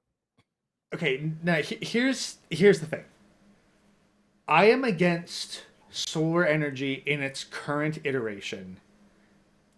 My but here's specifically the reason because what they never factor into solar energy is the amount of energy expended in the manufacturing process. Oh, it's massive. Like that's the thing. Massive. God forbid you have to repair it. You can't. I think like I want to crunch the fucking numbers and be like, look, if you look at the amount of energy required to make a solar panel versus how much energy it is going to produce over its expected lifespan, does it even turn an energy profit? Look at electric cars. They're the perfect example. Precisely. And we don't even have like the raw material to manufacture enough electric cars for wide adoption. We just don't. I mean, technically we do. It's just that we're refusing to mine it. No, it's like, I don't think we have the cobalt. Oh no, they're using different materials now, like Oh, sulfur. That technology is already available and is slowly coming out. Um, Also, there's a lot of deep mining that we can get it easily. It's just these environmentalist people don't want us to get it. And also, America has the largest deposit of rare minerals material in California. of course, it's California. You think we're gonna mine that shit and we're in California with the reputation they have? Hell no. Like literally, America is such an amazing country. If it stopped being a shithole. It has the most natural gas of most countries. It has a large oil field. We can replenish most of our oil production with plankton anyway in the coast anyway. Like we have so much going on here in America that makes it a perfect self-sustained country, but we don't. Yeah, well, that's because the It's people who run retarded. The people who run America hate America. So Yeah, no, that is accurate. I mean, think about it. How did America become a superpower so quickly? Well, the answer is simple. After World War II, we didn't destroy our own infrastructure, and America had all the fucking infrastructure. Like, yeah, and then communism invaded us slowly with all these Marxist schools, and now we're fucked. It's amazing, though. It just took a few people to fuck the country over. well, funny thing, you know the phrase "one bad apple spoils the whole barrel." Yes. Yeah, Very true statement. yeah, it is because, and this is, I believe, also applies to bananas. But like when the fruit starts to decay, it emits a chemical that triggers decay in surrounding fruit of the same kind. Oh, yeah, no, that's true. That's what I do with bananas. Like, if I ever get like really green platanos and I have one that's like really ripe, I'll put it right there in the same bag, and that shit would be ripened in a few days. So that's the thing. So like all you have to do is like put one self-destructive like person in power in the U.S. and it'll just destroy everything around it. I mean, that's the nature of the beast, right? It's a lot of work to make something good happen, and it just takes one asshole to pretty much finish it off. Yeah, it's like or ants with the cordyceps fungus, where like if they find an infected ant, they will immediately pick that ant up and run it as far away from the colony as possible because they know if that ant goes pop, then the whole colony's doomed. Yeah. I look, it's just the nature of life, unfortunately. Yeah, And that's also why. our Gate. boomers pretty much sold us. Like if you really look at it, we're basically the slaves in this horrible experiment of democracy. And we're Oh supposed to be a God, republic for God's sakes. And a lot of people just don't understand that simple concept in America. We're not a democracy. We're a republic. I made a whole video on that. Like I mean, to be honest, at this point we are a democracy. At this point. A banana Uh, republic to be more exact, maybe. well, a banana. I think more like a petro republic, really. Yeah, I mean, look, man, the system here in America just makes no politically sense. It is literally a third world country. Third world And I should know, country. I live in Africa. Third world country with first world infrastructure for now. No, it's not even first world. America used to have pretty good infrastructure. It's pretty bad now. Like, look at a lot of like states in, man, we just What? had a train crash in Ohio, Ohio, a yeah. massive one from due to failing infrastructure. Flint water. Anyone remember Yep. the Flint water? Yeah, I remember Like Flint, the Michigan. infrastructure is already gone. Like we're at stage two of basically what happened in Africa, where we're gonna start getting blackouts. I mean, it already happened in California. Yeah, well, that's the thing. Like, California is basically accelerating all the problems. They're not even trying to fix it. Yeah, and I live in Florida, and they're coming here, and I'm ready to leave. It Yeah. kind of pisses me off. I was ready to buy land and this and that, and of course, the Californians come in and ruin everything. Oh no, I'm getting ready to flee further north because like all the fucking idiots are moving north. So it's like the only way to escape them is to just keep retreating further north. I like that. I know the easiest solution for me is to live in a harsh environment. A lot of these communists refuse to live in rush environments, and I can easily live in them. The problem is, I'm trying to make a family, and my family's very weak. Yeah, yeah, yeah. So it's like the thing. I got two options. Like, I either got to flee north. Like if I end up going the MGTOW route, I'm fleeing north. If I end up having a family, then I'm going overseas. Like those are the only options.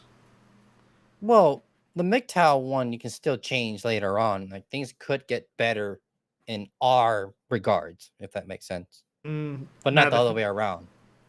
now the thing is, like with the MGTOW route going further north, it's gonna like limit my money options because like I mean there are ways to make a decent amount of cash, but like I'm not You want me to exactly. teach you how to be a remote worker? Yes, actually. Like, come on, I already told you how much I make. Like, Yeah, no, and it's an like easy job. I'll be frank, it's a very easy job. hit me up in the DMs and show me the path to remote work because yeah, I kind of need remote work if I'm going to do the overseas stuff. I mean, I can say it right now, actually, for everyone else here. It's pretty straightforward. There's not enough accountants anymore, and it's an easy remote job. Look up how to be a road agent, and you can make some really good money. They're usually starting for bookkeepers alone, and you can take a month certification in QuickBooks for 20 to even $40 an hour with 1 month of training. And That's good money. QuickBooks certification. Yeah, look at Indeed Bookkeeper. And that's just good bookkeeping. Like if you start doing taxes, being a road agent or any of that, you can easily make $50, $60 an hour. I have an online friend that's doing that. And man, he's booked. He's making good money now doing bookkeeping. And well, granted, he was studying for like 3 months, but he's trying to do something more than just be a bookkeeper. I mean, heck, it'd be a fucking upgrade over what I'm current. I mean, I'd probably make more money than what I'm currently doing, and yeah, Well, give you me more. always have to have the following. You need to have two jobs. One that is for the global market, which is remote, because technically speaking, that's what a remote job is. It's the Mm, global market. And then something for the local market. That's your second job. Because in case your local market goes kapooey, you got a global one. If the global market gets screwed over, you have a local. You always have a backup somewhere. yeah. All right. Well, now now I get to start diversifying into that. So all right.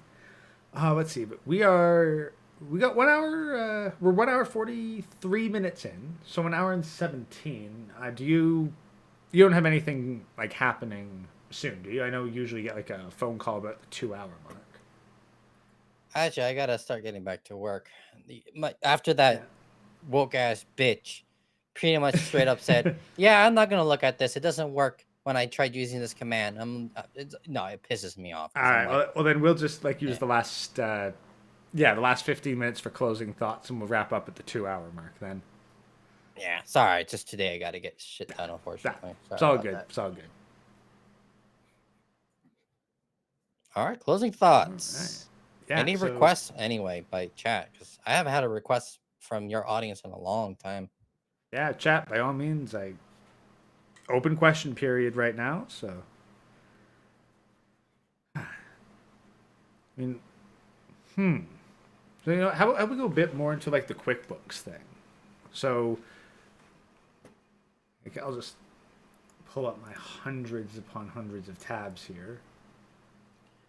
I mean, think about it. It's a remote job that you can get paid easily starting at $20 an hour.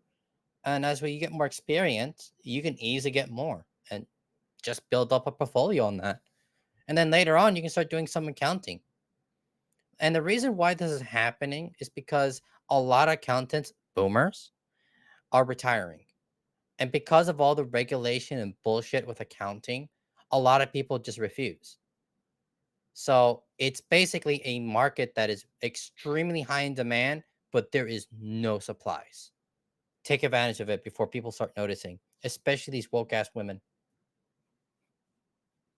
They're going to infest it. So infest it first before they do. Yeah, I'm sorry. I just freaking sticker shock No, here. I make no content. I'm just a nobody. Nobody who takes time out of every Tuesday to come on and talk tech with me, so it's appreciated. Oh, I like helping people. Like, come on, we got a lot of Buddhas. Like, I help one person here. I don't know if he's here anymore. No sympathy. Help them out. Try to get jobs in IT. Ivan was on it. Will AI ever be able to have its own creativity? Uh, I mean, yeah, I mean, AI humans do it all the time like creativity is basically just an initially random decision that worked. with some context behind it, maybe. Yeah, like I think one video was like AI learns how to swing like Spider-Man. It developed a very strange technique. Like you could say that's creativity. Is it from the butt? Uh, I forget exactly, but it was not how you'd normally think Spider-Man would go, but it worked. I'd imagine it's like coming from like the sides of the chest or on the back. Yeah, no, it still had to shoot out of the arms, but it just had a very weird movement pattern. It's like, God, I'm looking at the QuickBooks training, and it's like $670 for VIP membership. It's like, okay, wait, what? Like, is that what's necessary to go in? Like, you got to drop like $700 just to take the certification course, or what? Wait a little bit on that. I'm gonna ask one of my online friends who did it. Like, yeah, he did. He told me it's gonna cost me $1,000, so that could be part of it. Um, I'll talk to him to find out. And once I do it, because here's the thing, I haven't done it, but I actually have a certification for cost accounting and some accounting stuff. But not for QuickBooks. But I've used QuickBooks before. Yeah, like I that's have the to thing. I find just out. I have like to I'd talk want to to be him. able to do as much training without having to pay for anything first, just so I can get a solid foundation. I'm pretty sure there's a lot of free content out there for that, Yeah. like on YouTube. I'll see if I can find anything like that. Um, Usually, from my experience, a lot of the stuff that you see that you have to pay for, you can find the equivalent on YouTube. The only thing is, does the license mean anything? And that's the question that I would like to ask him. I'm pretty sure it doesn't matter that much because it's the same thing in IT, where if you just get the job, who cares? They're desperate. Yeah, like if probably more so if you can like demonstrate that you know how to use QuickBooks. And if QuickBooks is Yeah. like the standard to get certified in, yeah, I'm sure that if I go on to my local internet library, I could probably find something on QuickBooks. Yeah, and QuickBook, if you have the money to spare and you gonna spend like time to research it, then yes, it's not a bad idea to respect yourself with the free time you have. Because everyone should have a global skill set. Because I'm pretty Unless, sure majority of your audience has a local skill. well, and like, let's be honest, even if you didn't make it a job skill, learning accounting would be good for just your day to day life anyway. Oh yeah, like especially if you want to start your own business. Join the war band, give us accountant filtered red pills. I mean, there's better people than me. One person I would recommend, his name is Aaron Clary. He's not really that red pill, just to warn you about that. But he gives a lot of good advice on accounting because he was an accountant. Like, there's a lot of people out there on YouTube that are better than me. You got to look for them. Like, I'm a jack of trade. Yeah, so David Graham, does Hollywood have any creativity left? No, no. I mean, with the AI, maybe, but you know they're gonna screw that up No, somehow. that's the thing. Like they're going to take whatever the AI puts out that's actually creative, and then try to filter it through their woke ideology, thus destroying any creativity. Yeah, their corrupting power is just too strong. Oh, God, I think it's hilarious that like Egypt had to actually say no to Netflix. It's like, no, Cleopatra was not a strong African queen. Oh man, that was so funny. Egypt is, I think, suing them too. On top of that, yeah. They better sue them. Also, By the apparently, way, I don't like giving money advice. That's the only thing that you can do. The only advice I can give is pretty much job advisory because that's literally what I do for my job. I don't do investment. yeah. Also, looks like Z Library is down on the Tor browser, but you can find it through their like through a regular Google search now. So I guess that they were able to get out of the feds messing with them, which is good. Yeah. I mean, look, just look up any jobs and apply. And here's my best advice for everyone here. You find a job you like, find out how to get into it and be shameless. They're not going to remember you. Yeah. Keep applying. Yeah, and if you QuickBooks, like all I looked up was QuickBooks on Z Library. There's tons of books. So Yeah, and actually, I think if I remember right, one of his friends that he was helping, he had to pay like $100 to get a certification or something for the state for doing taxes. That cost him like $200. And you actually require that if you're going to be filing people's taxes. And even though the material costs $1,000, he just paid him to do the test for him for like $100. yeah, so So like yeah, you can get this stuff for free and take the certifications that are required for your state. yeah, or in my case, province because well, Canada. Yeah. Every advice I'm giving based on accounting is based on the U.S. market. Unfortunately, I don't know how it works up there. Oh, it looks like the Tor browser's back up. I don't know. I guess it was just a glitch for a while. Yeah. So yeah, Sol Invictus take on Sandman in regards to money advice. Yeah, probably not legally a good idea to be giving out money advice to begin with. Like, But I have no problem giving advice, but only if it actually helps you. Like, I'm not like, yes, I know a lot yeah, about it, but am I professional? No, I'm professional in helping people get jobs. That I yeah. can help you with, but that no. My guess, like where Sandman would recommend investing in crypto a lot of the time, like personally, I do not trust the crypto market with how volatile everything is, and I say just get a physical precious metal and try to protect against inflation. Yeah, in other words, you're hedging against inflation. It's not an investment, it's an insurance. That's the best way to describe it. And it's really good insurance, by the way. Very good And insurance. yeah, and not certificates for finances for like silver or gold or whatever. No, no, no. Oh, that's a scam. Yeah, Yeah, no, no. 100% a scam. Physical, physical material that you can hold.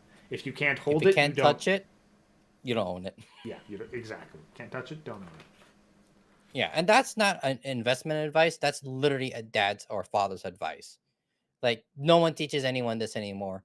Not only do you have to have cash in reserve in case you can't get money out, you should also have 6 months worth of precious metals. It's Yeah, the same thing as the mindset of people saying, "Oh, you should have an emergency fund." Well, you should have a precious emergency fund as well, as in AKA your gold and silver, and I guess bronze or copper. I don't know. That um, one's more debatable. Silver is a yeah. better bet. Yes, like silver, like value per weight is practical. Copper, like you're not going to be able to buy anything with a reasonable quantity of copper. It's more meant of a means of an exchange of like, hey, it can't get the exact amount of silver. That's probably what it is. Yeah, but that's the thing. But that's where fractional silver comes in, where like you Yeah, get and it. that's why I think silver is just better. Like, just chip off the bullion. That's it. Yeah, Like, there's a lot of them that are like that. You can and just that's chip the it off. what's the thing? Like there's actual fractional silver where it has like here's the like dividing line for like a 16th of a bar or a tenth of a bar of silver. Yeah, I just go with silver coins anyway because I'm like, too lazy. Just, they get the job done. If Yeah. I So it basically to me it's like worth $20 right now. well, that's the thing. Like silver coins, sometimes those are over inflated. So you got to be sure that like you're not paying for any sort of artistic flair. You're just paying for the quantity of silver. Also, the reason why I like silver more, and it's because I live in America. There's a history of the government stealing people's gold. And Yeah, but and the other thing it's is kind of that sad. like and the other thing is like gold will not be useful in day-to-day transactions. Like how often are you going to be making a $2,000 purchase? Yeah, that's like for buying land and stuff. Like Yeah. the purpose of gold is if it makes sense because buying all that silver with the money you have makes no sense. Yeah, And you like should have a good medium of all of them anyway. Silver and gold. Gold based on your budget and what you need. And besides, most of that precious metal is not designed to like get you food or anything. No, it's designed when things start getting back to normal. Because I don't know about you, but bronze does the best out of all of them. really. Well, yeah, I mean, you need all the pew pews you need, right? Oh, you mean brass? Oh, it's brass. Sorry, I call it bronze. Yeah, no. Bronze separate. Yeah, no, like, brass and lead. Yes. Brass, lead, and sulfur.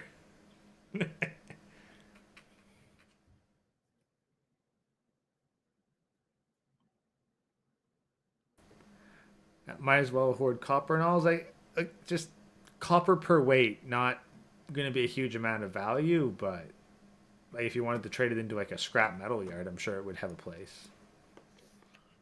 The thing is that any precious metal will have some form of value, especially if you want to make it into a product.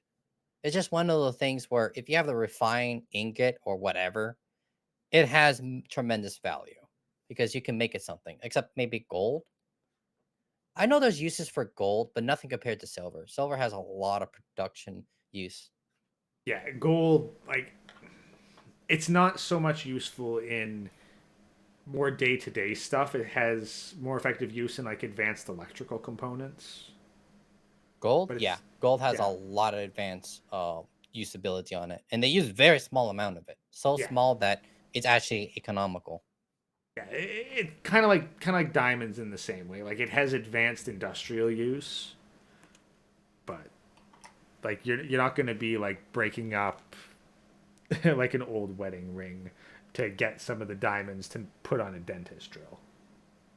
Yeah, I would agree on that. Also, they're very different. Those type of diamonds on top of that. Hmm. Silver bullets. I mean, we got a vampire already in America, if you know what I'm referring to. But unfortunately, it seems to be a problem because when you take one down, there's another vampire that just take the place anyway. Silver bullets are for werewolves. Oh, wait, is there?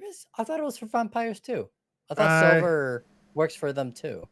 um, I've heard silver stakes, but it kind of depends on your vampire lore specifically.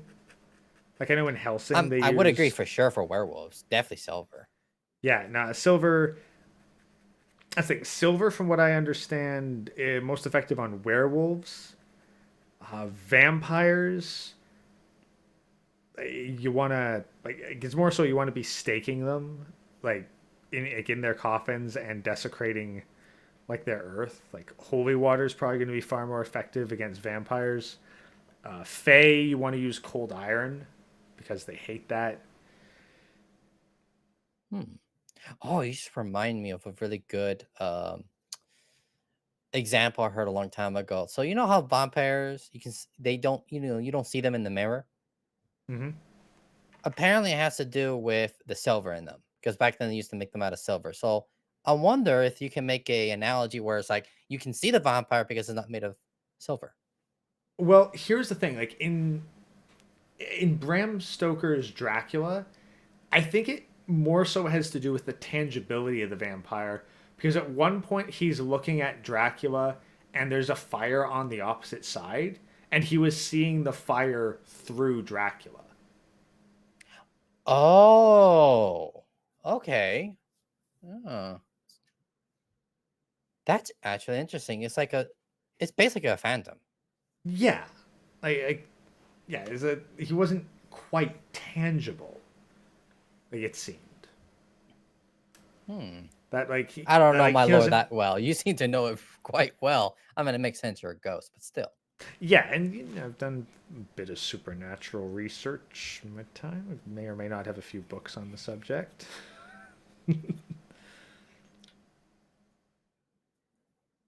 Use ammo as currency. I mean, that's a very common thing even in Africa, believe it or not. Yeah. Though, ironically, they like American dollars more than bullets, though. Ironically speaking. Well, for now, but now there's this other currency off the petrodollar coming up, and that's gonna throw a lot of things out of whack. Oh yeah, I can't wait for that. It's probably gonna take a few years, but I can wait a few years. Yeah, again, I'm just gonna trust in silver because, I don't trust any sort of fiat currency. Oh, I Like, don't trust it either. I'm just forced to use it for my business because every year I have to save a certain amount of money, and I'm not 100% sure how much I have to save. So I have so much money that can just disappear any moment now, and it pisses me off. But once again, nature of the beast, right? yeah, essentially, it's our like tribute to pay to not get sent to prison. So it's basically our prison insurance. Yeah, that would be the best way to say it. Yeah. Also, what would happen? Because this is the most realistic thing that's going to happen in America. If we have a civil war, I honestly don't believe people are going to go out and start shooting each other. Like this country is so weak. It's not I going to be like the civil wars in the past. I doubt it. I don't know, dude. Like, there's plenty of Americans that shoot each other over far less than Civil War these days. Yeah, but that's the exception, not the rule. Majority of them would not shoot. I Uh, mean, think about it. I don't want to get too political. Just think no, about all the I times that think they should have shot and they didn't shoot. I don't know. Take away the cop. I think how many of them don't shoot out of fear of the cops? Like, take away the cops from the scenario.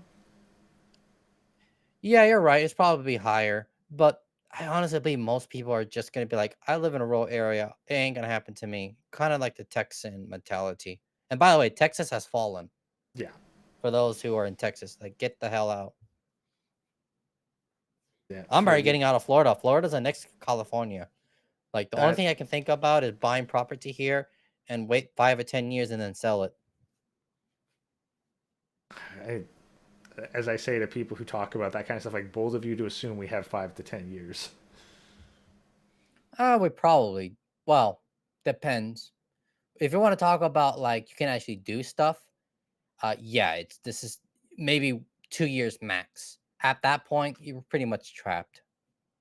So do what you can, boys. Yeah, prep as best you can and pray that we see each other on the other side. Yeah, I'm here. I lived through a collapse before, like Zimbabwe. When Zimbabwe collapsed, I was there when it collapsed. Like, it is pretty bad, I will admit, but it is usually recoverable at some point. Like, if you can survive at least a year, 2 or 3 of pretty much collapse, it tends to recover. I'd be curious actually to hear that in more detail, like kind of a play by Oh, I play of can't the give you too much collapse. detail. That can get me docs. It's very specific I information, and unfortunate, but still like that all you have that to know is this: infrastructure is the most important factor of recovering of any country. Period. Africa is a great example of nonstop failing infrastructure and not having it. America has a lot of infrastructure. Yes, it's failing, but you have the framework. Even if you forgot how to deal with it or do anything with it, there's a framework. Easier to work with a framework with nothing, right? hmm. So you just need to survive the potential collapse, as TFM likes to call it, or a lot of people call it. I like to call it more of instability. And every state is going to have a different effect. You can't predict this shit. The best thing you can do is A, be prepared, be aware of it. B, have a group or not a war band, but basically people you can trust and just hope it's not that bad. Like, if you can stay away from the cities, that's a bonus. But I mean, let's be honest. Who's going to run in the forest and wait a year? You don't know what's going to happen this year or next year. I, So just be practical. Just do the best you can now. And when shit starts hitting the fan, find a place to take cover and hunker down. And stay I, away from the blue cities. Like, that's one guarantee I'll tell you. If you're in a big blue city, um, that's a that is like a 1/3 of the population there will die. I saw that I in Zimbabwe. I'd honestly say that any city is a death trap, like regardless I of wouldn't the. say it's a death trap. I'll say more of like your probability of survival is dramatically lowered No, I say because death somehow trap. people survive. They do I mean, when we say okay. death trap, I assume it's 100%. Yeah, well, yeah, no, I death trap. I just mean very high likelihood of death, especially due to the food to population ratio. Humans can survive with a little food, and Americans are pretty fat. Like, famines will become an issue here. I will admit that it will, but you'd be surprised because I saw in Zimbabwe a lot of people survive somehow. I was just shocked how many people survived. Granted, the ones that didn't survive, ironically speaking, they live in the suburbs. Oh yeah, and I agree with what Eat said. That people in the rural areas know how to do that.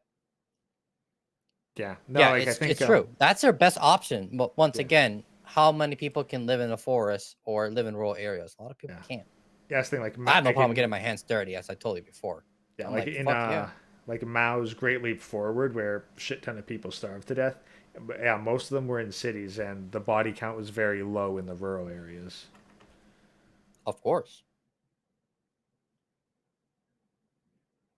All right, but yeah, we are a little past the 2 hour mark, so I think we'll hit the ending scene. Thanks again, and OK Lord, for coming by for Tech Talk Tuesday. So much appreciated.